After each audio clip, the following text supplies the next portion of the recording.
Hello, my festive angels. It's me, Lord Nicolina, or should I say, Saint Nicolina, and welcome to the first Christmas-themed episode of Angel Rise for 2023. Initially, I was stuck on what to do for Christmas-themed episodes for this year, and I was considering not doing anything Christmas-themed for this channel entirely because of the lack of ideas. But after some thought, and two notable ideas popping up, I am going to go ahead with Christmas-themed content for the channel this year. Like last year, there will be 2 Christmas Angel Rise episodes, plus a skit or motivational speech video, which I'll do sometime this week or next week. Maybe I'll do both. Who knows? Anything can happen during the holiday season, so stay tuned. Now, let's not mess around any longer. Let's light that Yuletide candle and get into the first Angel Rise Christmas episode for this year. If there's anything that can symbolize the holiday season, it's the abundance of movies to choose from. From classics like Miracle on 34th Street and Frosty the Snowman, to modern-day hits like Elf. In my case, I have 3 movies that I feel symbolize the Christmas spirit super well, and these are movies I look forward to watching every year around this time. Much like episode 33 of the series, I won't be sharing any major plot spoilers for these movies for those who haven't seen them yet. So I hope you all have your candy cane popcorn set, 'cause you're in for a massive treat. The Nightmare Before Christmas. To kick things off, we have a movie that's had quite the debate about it. Is it a Halloween movie or a Christmas movie? Personally, I like to think of it as a mix of both Halloween and Christmas, though Christmas is more prominently displayed. The Nightmare Before Christmas was released on October 29th, 1993, originally through Touchstone Pictures, but was reissued by Disney in 2006. The movie follows Jack Skellington, the Pumpkin King of Halloween Town, who is tired of following the tradition of Halloween and seeks out a new holiday, that being Christmas, and stages a takeover. I can't remember exactly when I first started watching the movie, but I do remember my older sister having a strong interest in it. The movie was scary at first, most notably part of the opening and the present montage. Yet the idea of Halloween being mixed with Christmas does sound intriguing to me. Personally, I've enjoyed watching The Nightmare Before Christmas, even if a few parts did scare me enough to not look at them. But I have come around to watching them because I've become more accustomed to seeing scary content in movies and TV. The movie has also become a yearly tradition in my family where we watch it only once a year around Christmas, because my family does associate it more with Christmas, more than Halloween. And like I stated earlier, this movie does have Christmas as the prominent theme as opposed to Halloween. So, I honestly don't mind. However, it's not just been around Christmas that I've been thinking about The Nightmare Before Christmas. Throughout this year alone, Kestrel, my dear friend, has taken inspiration from the movie for a story they're writing called To Rid of a Stalker, most notably including the songs. And I have to say, the songs from the movie they made versions of to fit the mood of their story are very well made. The notable songs they used were Kidnap Mr. Sandy Claus and Oogie Boogie Song. The way they portrayed Oogie Boogie Song is my personal favorite portrayal of the 2 songs used, since they made it to fit Shira, the main character of the story, whom I'll potentially talk about more in a future episode. So, overall, The Nightmare Before Christmas has not only become synonymous with my family, but also my friends as well. That to me is what makes this movie one of my favorites to watch around the holiday season. My family and friends taking happiness to a scaringly festive manner with this masterpiece of a movie. The Polar Express. This is another Christmas movie that honestly scared me at first, but I have come around to love as time has gone on. The Polar Express was released on November 10th, 2004 through Warner Brothers Pictures and was based on the 1985 children's book of the same name by author Chris Van Allsburg. It follows a young boy who is skeptical about the existence of Santa, who boards the titular Polar Express on Christmas Eve, bound for the North Pole for an unforgettable adventure. Like I mentioned, when I first saw this movie when I was very young, it did scare me quite a bit. Not sure exactly why, but I was screaming and crying quite a bit that I had to be taken out of the theater. I'm not gonna lie. Outside of the theater, I did relatively fine with the movie, but much like with The Nightmare Before Christmas, there were parts that I couldn't bear to watch. Most notably the moments where the conductor gets mad. But I could watch the good majority of the movie, no questions asked. But it wasn't necessarily my favorite one to watch around Christmas. It was after a rescreening of the movie I went to in 2016, however, that I did begin to understand those scenes, and didn't have any issues with them. In fact, that rescreening made me rethink my overall thoughts on the Polar Express. I've always seen the movie as an animated one, of course, but the way it was animated? It was through digital capture. In fact, the entire movie was made through digital capture. The first ever movie to do such a feat.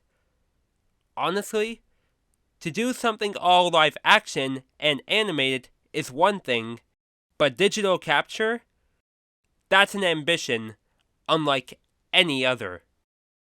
But what I really like the most about the Polar Express is how the spirit of Christmas was shown. A train ride to the North Pole, the North Pole looking like a buzzing industrial city, and the iconic bell, which can be heard for those who believe in Santa. Now, me personally, even as a young adult, I still believe in Santa, but I've come to realize that it was actually my parents who laid out the gifts for my sisters and I over the years while under the Santa label. That to me signifies there could be a Santa in all of us. Those who bring an abundance of joy, no matter what time of the year it is, even around Christmas. As a whole, I feel that The Polar Express is quite underrated compared to other Christmas movies, and I enjoy it a lot more now than I did when I was a kid. And it does make me believe in the true spirit of Christmas. As long as you hear that bell ring, you'll always have the Christmas spirit within you.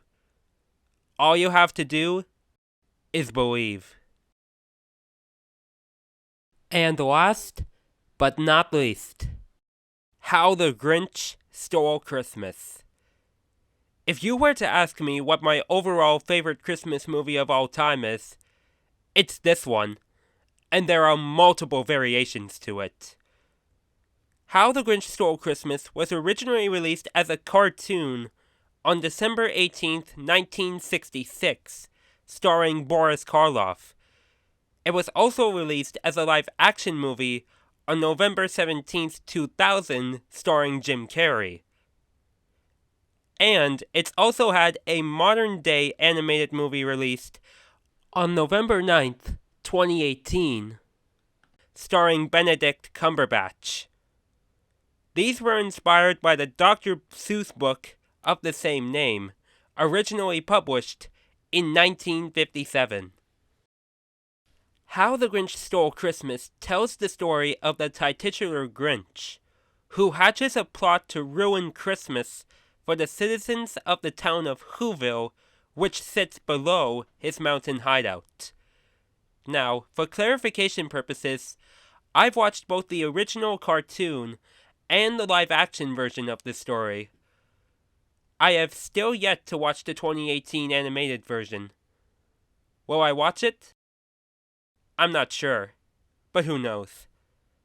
Anyways, when I first saw the original cartoon, I fell in love with it almost immediately. Since then, almost every Christmas, I watched the cartoon, and I saw how honestly funny it looked at certain points, notably the first sleigh montage. However, there's one thing I always found odd about the cartoon. That being the backdrop colors to represent day and night. For context, night is represented with blue, and day/sunrise is represented with pink. I always found that confusing because I've always associated blue with being the blue sky you see during the day, and I've barely seen pink skies in my life. However, I do have a theory as to why that might be the case. I think since the animation style was more hand-drawn around the time of the cartoon's release, there wasn't too much to work with in terms of lighting for cartoons as opposed to live-action movies. Then again, it does make the cartoon look vintage, and I don't watch many vintage cartoons. Yet, looking back at it now, I feel it does make the Grinch cartoon more intriguing to look at, and shows what vintage cartoons as a whole had to offer at the time. Regardless, I think the original cartoon is fantastic. For the live-action version, I didn't know that existed until I was around my early teens. And as opposed to the original cartoon from 1966, this has a lot more depth into why the Grinch hates Christmas in the first place and plots to steal it. It's because of bullying he suffered, notably around Christmas time. And to have a character who had a minor role in the 1966 cartoon, Cindy Lou Who, have a more prominent role in the live-action version, that speaks volumes to me, and makes me understand that the story as a whole doesn't necessarily have to be just about the Grinch. And in that sense, I do enjoy the live-action version a bit more than the original cartoon. 'Cause Jim Carrey being the wild actor that he is, he gave the Grinch a more comedic and realistic feel to the one portrayed by Boris Karloff. No offense to those who like the cartoon version more, that's just my opinion. This has also led me to telling the story to myself, mixing in the cartoon version with the live-action version. I've been doing so every year since around 2019, and I do it every day leading up to Christmas Day. Every time I do it feels like the first time I'm doing so, which honestly brings a lot of joy to me. But regardless of what version I watch or portray, I really enjoy how the Grinch stole Christmas as a whole. The concept of stealing Christmas from an entire town is honestly mind-blowing. I don't think any human would be as wild as the Grinch to do this crazy scheme. But this also gives the concept of what Christmas actually means, much like what I explained about the Polar Express. It really is not just about the presents, the decorations, or even the fancy meals. It really is about coming together as one to share our gratitude with each other and spending time with the ones we love the most. And even in the darkest times of our lives, we can make the most of what we have. And we can all make the real for the holidays. And there you have it, everyone. That's the first Christmas-themed episode of Angel Rise for 2023 in the books. There may have been only 3 movies I mentioned here, but honestly, they have been the most significant to me. Plus, I haven't watched too many Christmas movies, so that explains the small amount I shared here. But regardless, I enjoy watching Christmas movies, whether they're my 3 favorites or not. Which leads me to ask this: what are your favorite Christmas movies? Feel free to share them in the comments section below. If you enjoyed this episode, please feel free to leave a like and share this with your loved ones. Spread the word about Angel Rise and this channel. For those that are new here and would like to join this journey of mine, then please feel free to subscribe to join the blue and white Angel Brethren today. Click on the notification bell when you subscribe so that you are notified whenever I release new content. And check out my other videos too. Thank you all so much for watching the first of 2 Christmas Angel Rise episodes for 2023. I hope you all have a great day or night whenever you are watching this. Until we meet again, my name is Lord Nicolina, aka Saint Nicolina.